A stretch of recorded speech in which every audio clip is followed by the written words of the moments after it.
Welcome home, brave heroes. I'm Ash, this is HeroQuest, and today I'm excited to share Towns and Taverns Books of Battlemats, a set of 2 battlemat books or RPGs, and dungeon crawlers from Loke Battlemats. Towns and Taverns carries on the product line of Loke Battlemats by providing us with 80 map pages, endless options. Just open and roll.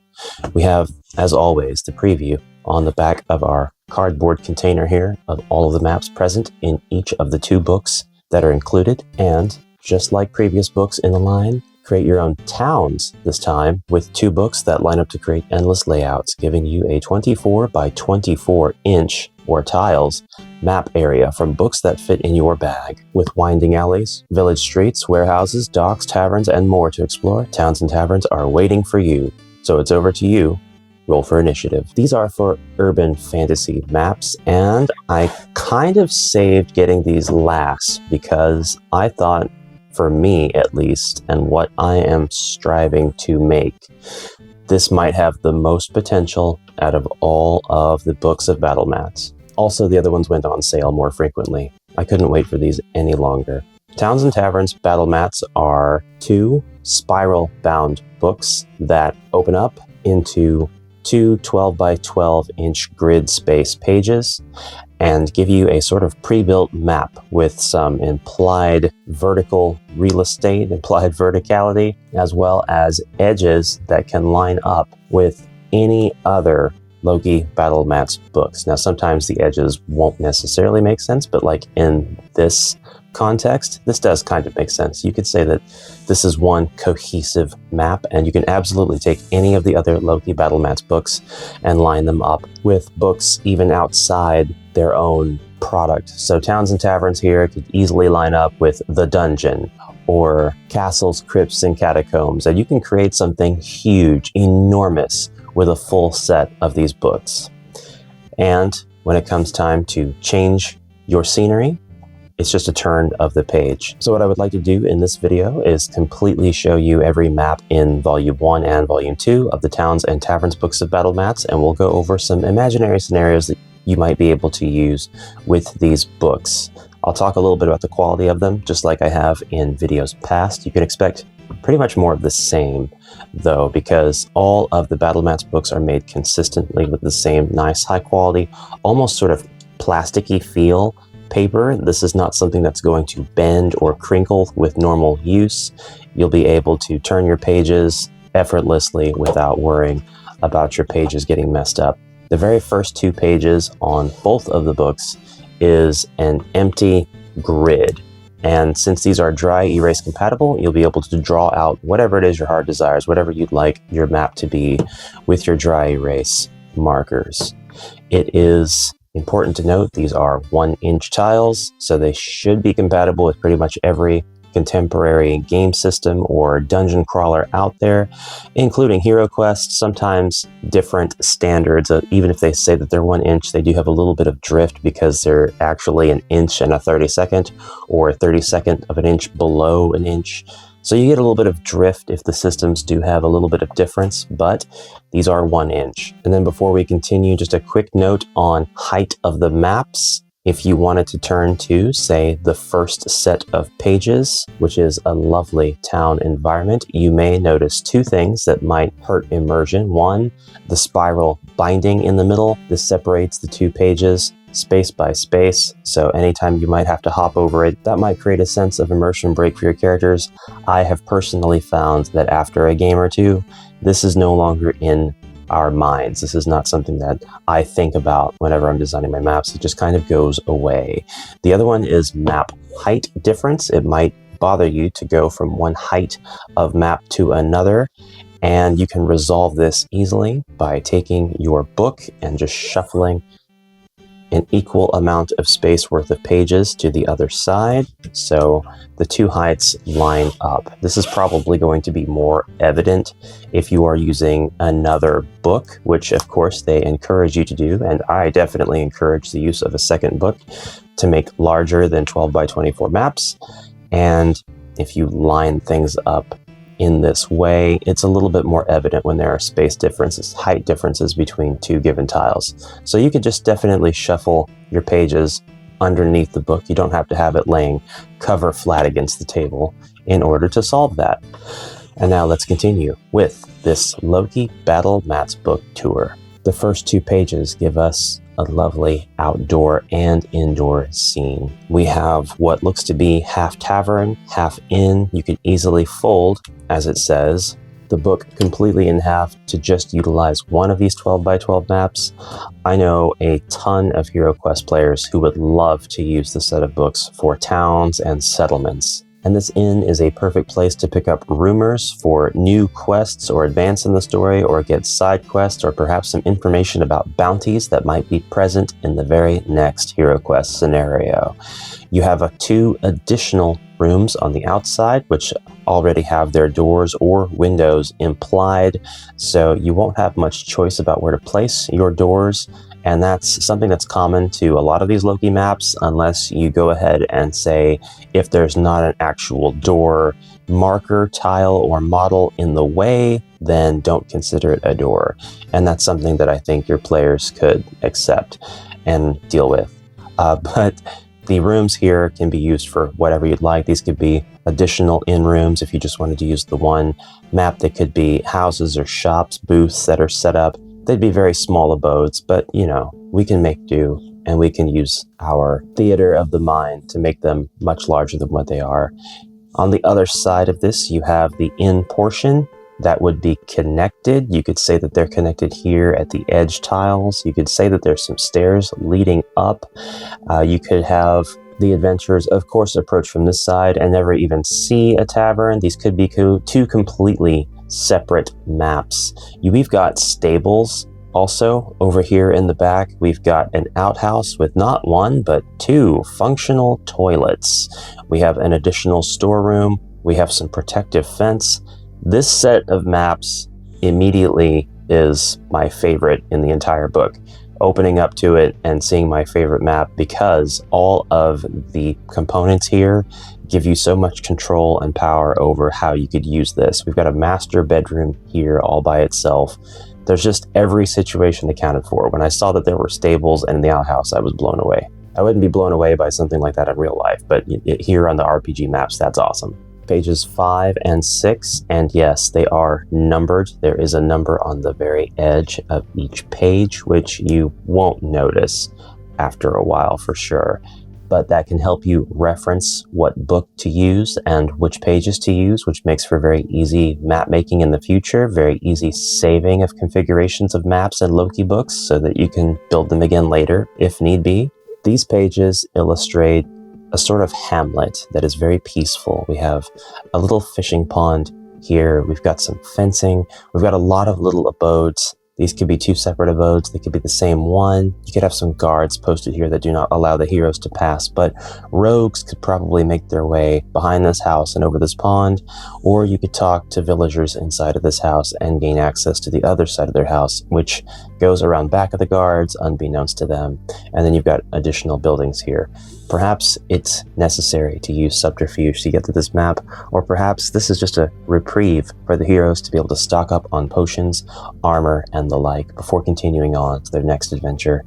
Pages 7 and 8, we have an outpost that is highly protected on all sides by spike walls. This could be something that the heroes have to help protect because it belongs to the good, the alliance. This could be something that the heroes have to lay siege to or invade and infiltrate because it belongs to the forces of dread or chaos. There could be orcs, goblins setting up shop all around this encampment, trying to make sure that they've got arrows on production up here in the watchtower, raining down on anybody who would dare to try to approach.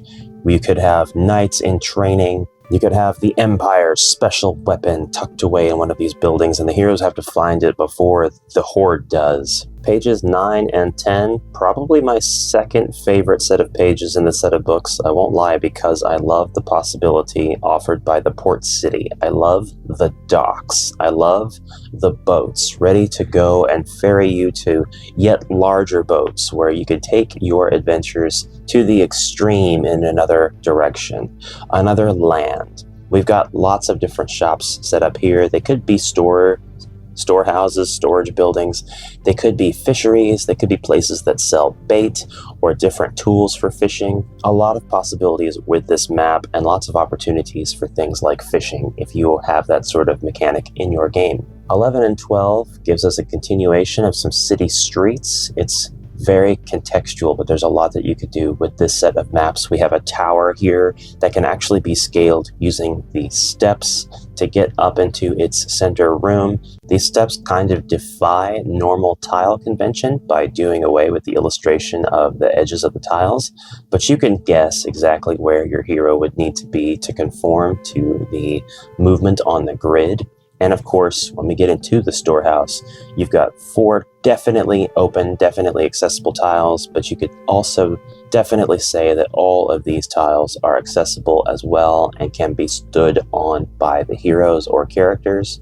So in this way, all of these tiles are usable despite having this wall that separates them and having this unique architecture that makes it kind of almost unconventional to use them. Really good stuff. I love that we can travel into the larger building, and we've got our kitchen and dining area here, a meeting room, stairs that lead up into different places, rooms with tons of possibilities for your adventure. This looks to be a continuation of that scene, another deep in the city area, kind of like Lanedell in Elden Ring. We've got tons of combat space this time, lots of line of sight, line of fire, lots of larger scale combat encounters, possibilities for that. And of course, possibilities for subterfuge. I won't neglect to mention that. Now it's time to get into the interior of places. We have what looks to be a grand presentation hall. You could really use this for whatever you want. A grand ballroom dance, I would say, is one possibility. And then there are stairs leading up either side of the fireplace to get into the private rooms. What's in the private rooms? That's up to you. You could go around the side, and if you so desire, link the next map on page 16 that perhaps empties out onto the city streets. Or perhaps this map is how the vampires lure in the common folk, and this is where they hide the bodies. Pages 17 and 18, this kind of reminds me of Cantland from Dragon Quest, the very first game, a Dragon Warrior here in the US. It looks like a bunch of rooms that could be connected, but are somewhat dispersed and not really connected or related. Perhaps there's been some sort of tragedy that has befallen this area, and you've got to investigate and find out why, but almost behind every potential corner, there could be danger waiting. The setup of these rooms, there's something very uncomfortable about them, and there's lots of shadow and places for things to hide. Monsters, undead, it's up to you. 19 and 20, we are out into the courtyard. We have hedges, we have lovely outdoor scenery. This is perfect for meetings, for talking, not so much perhaps for boss battles or invasions, but for important NPC events to take place. Next, as is the norm with these Loki battle map books, we have wide open areas suitable for large-scale combat or skirmishes. You can also just draw all over these spaces or use static clings to further decorate them. This is your fully customizable map, and it seems like a waste because these are in every Loki book until you consider that any given Loki book could be your first or only Loki book, and then it's great that they're providing you with this possibility. And if you do really like this set of maps because of the customizability, then you can utilize the other Loki books to further grow this out into a huge scene that is completely customizable if you want to draw on it or use static clings or models. This might be my third favorite set of maps in the book. We have a town square. We have a lovely lion statue in the middle, and you could place whatever model or tile here to represent a different statue if you wanted, or feature. You could have a fountain or something else. We have shops, or what could be booths or stalls set up on the left-hand side, and we have market stalls set up on the right. The heroes could definitely make their way through here, explore every place, and see what they like. These could be tourist traps. They could be vital to giving the heroes the supplies they need to survive the next dungeon. Some apples, some cider, some magic potions, perhaps this beard oil for you, barbarian, dwarf, anybody? It's not snake oil, I promise. The town square with bustling festival possibilities, that excites me. I really like that idea. Next up, we are in the castle. We have a grand room which could be used for an event, or it could be used for combat, because you could have a large boss monster that needs to be subdued. Here in the middle, we have columns or pillars here that could affect line of sight, and that's why I think you could use this room for some strategy. The room to which it is connected will lead out down into the outside, perhaps backyard portion. This is completely up to you. Perhaps it's not even accessible with a couple of guards blocking the way, but we do have other rooms to adventure through, and we have plenty of connection points so that we can line these up with other Loki books. Perhaps a sickening romp through a swampy dungeon leads to some stairs that bring you into the castle, and then that's the only way to defeat the beast that lurks within. This is another one of my favorite sets of maps, 27 and 28. We have a warehouse. The possibilities are so numerous with this warehouse. We have lots of places for heroes to enter, go up, stay high up on the rafters. We've got lots of ladders and points of access. We've got lots of places for them to drop down onto unsuspecting enemies or throw things onto enemies that could be in their line of sight. We could have extended line of sight because the heroes are up on high, or the monsters are up on high and the heroes have to go up to take them down. Lots of barrels and crates, just absolutely necessary for maps like this. Lots of things that could be in those barrels or crates. I like this little section here in the corner very much. You can climb up on this, roll the barrels that might require some models to properly convey, and have the barrels just roll out in different directions and affect multiple monsters in a row. What are they making here? What are they storing here? Could these be explosives? Could they be crates of food? Perhaps warpstone, which functions as a food and an explosive. And moving on. Suitable for dungeoneering, we have inner castle rooms. These are set up in a haphazard fashion. There's a lot of different area for monsters to be hiding behind and attacking out in skirmishes and ambushes. Lots of storage spaces for items or perhaps surprise attacks by zombies.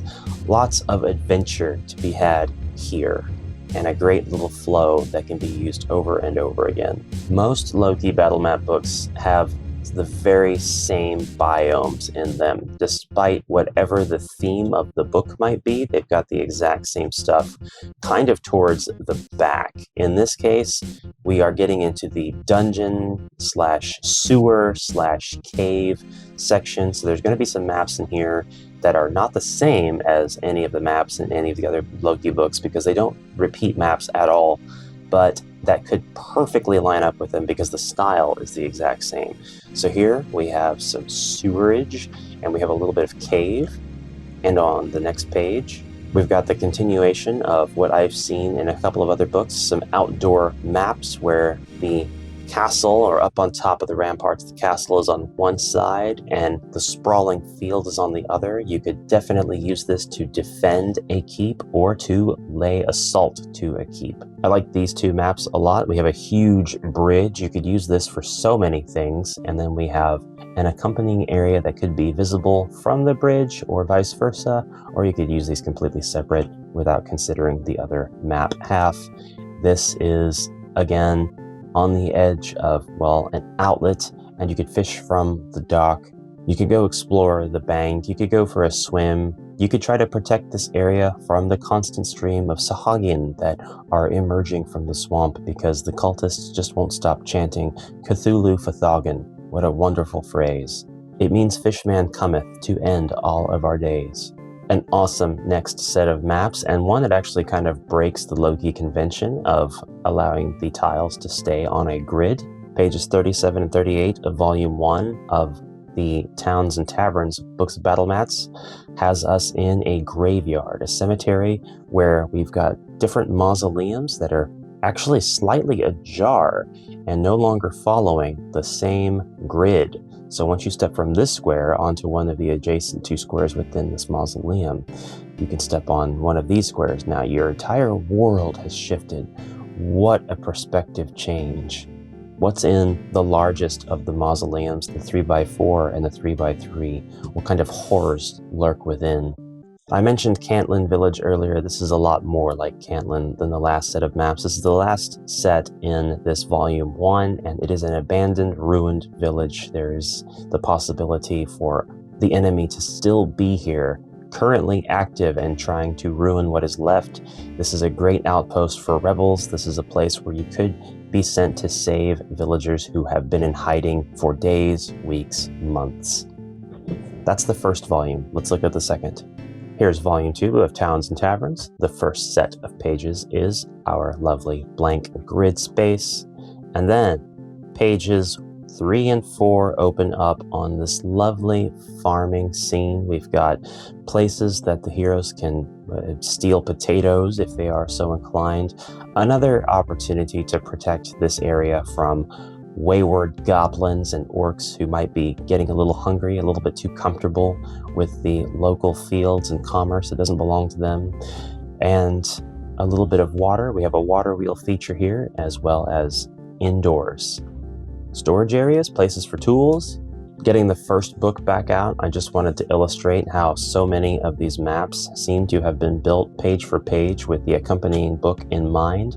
So after you've got things turned to the right pages, this inn and stable and outhouse and tavern scene seem to link up very nicely with this farming and near the water scene. This is something that you could put together immediately, just opening the books after getting this set. There are literally tons of examples in these 2 books where I could show you this stuff, and I'm not going to do it for every page, but I could. 5 takes us into this village area, and it continues on into 6. Lots of houses, places for NPCs or enemies. 7 and 8 continues the outpost that had the spikes all around the walls. We are able to infiltrate this from the other side, or perhaps just get to this center room. What is going on in here? Do we have to stop a chaotic ritual from occurring? Is this just a warm gathering of heroes who are talking about, you have my axe and my sword and my bow and the undead power of necromancy? Continuing the port with the buildings and the docks and the ships, and a lot more opportunity to do something with the water here. Perhaps just a nice romantic waterside chat between players or players and NPCs or NPCs. Or monsters. I won't exclude them from the romance. Monsters are allowed to be romantic too. The castle area. The city streets area. Oh, and earlier I put volume 1 on the top side of volume 2. This time I can put it below to show you how the streets could easily connect. And then you have a fully functional city full of knights and just different terrors. But again, it doesn't have to go on the bottom. It doesn't have to go on the top. These books can link from any side. You can have just a 12 by 48 map, which might be a bit unruly for your table, but it could still be done. I mean, there's 3 commercially available sets of books of battlemats right now, which means that there are 6 books that you can purchase and lay out on your table. So once you've opened them up, I think that's 24 by 72. That's how big your potential map could be. It can be enormous. It could take days to finish that map. Not you, it'll just take you a couple of minutes to finish it. It'll take your heroes days to complete the content. We're back to the inner sanctum. That could mean vampires, it could mean a manor, it could mean just a place that the Empire has invited the heroes to celebrate their conquering of the enemy in the nearby cave or dungeon, a well-deserved rest. We have a bar down here, lovely scene, couple of kegs, bartender. We've even got stairs down to the wine cellar. Hopefully they don't have a rat problem. Lots of tables here that the heroes can sit at and be served.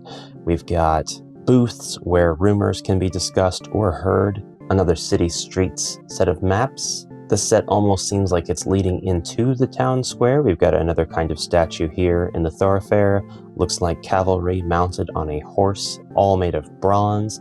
A enormous fountain in the center of the left map. More town areas. This one's a bit interesting because we have the verticality here with the ladder, and then we've got rafters up top. You could place stuff down on top of these buildings to have rooftops.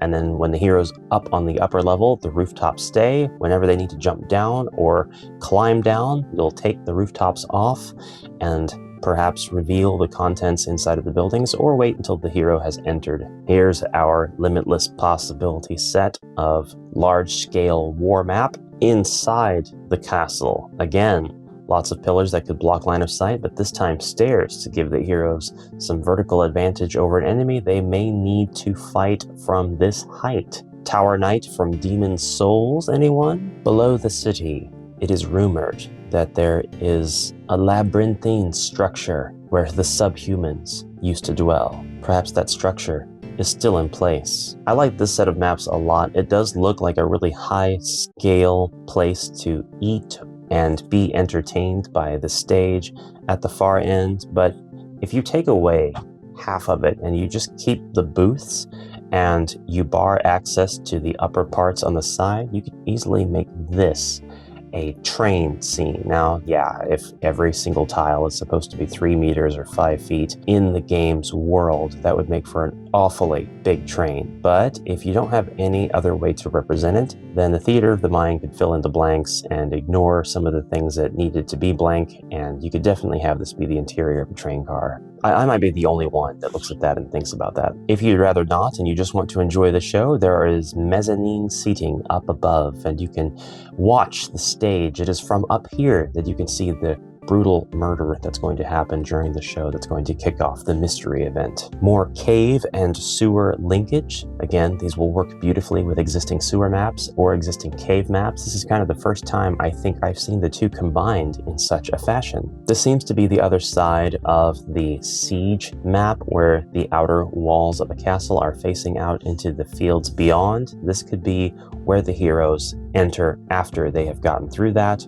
or where the monsters enter if the heroes fail that first defense part. A continuation of the large bridge and water features maps. This just gives you a lot of opportunity to have houses or rooms along the bridge. Bridge market, anybody? And then this looks just like a lovely possibility for somebody's house. You've got a little bridge that goes across and leads to their yard or patio, and they might be outside. There could be some plants here, a booth for selling.